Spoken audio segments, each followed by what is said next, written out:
Welcome back, Moral Gamers. Today we're taking a look at The House of the Dead 4. This is coming at you for PlayStation 3. So how's House of the Dead 4 going to stack up? We're going to find out.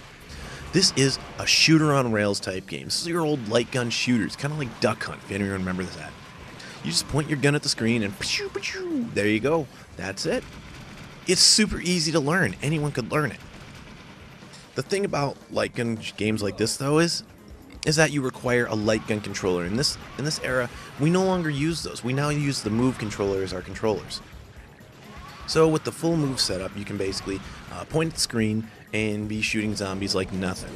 It takes a little bit to set up, but considering the gameplay, it's pretty good. Now, House of the Dead has a horrible story.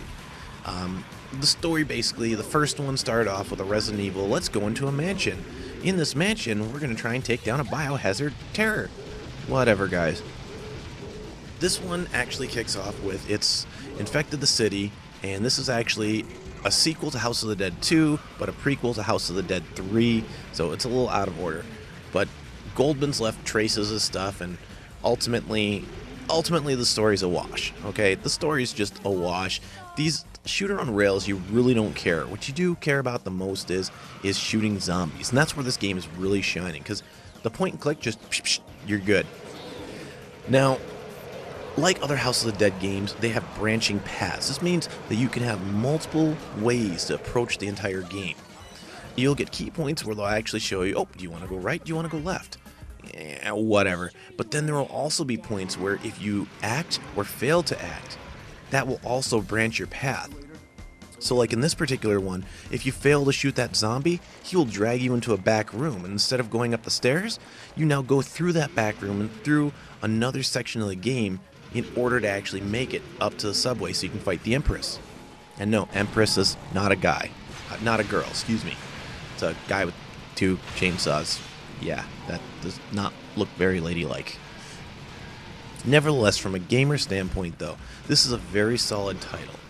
Yes, it does require Move controllers, which they can be a little bit more expensive, and there aren't as many games as I'd like for them. But the fact of the matter is that if you want a solid half an hour to 40 minutes, depending on how good you are of play, this is definitely the way to go. These games are high action, high intensity. You get through them, you have a lot of fun going. It's great. Morally speaking, though, you are shooting zombies. There are creatures getting parts of them blown off, little chunks in here and there. And it does get a little graphic, a little gory at times, so some of that may not be the best for kids. And also, each of the bosses are named after tarot cards. You have the Judgment, the Lovers, the Empress, the Star.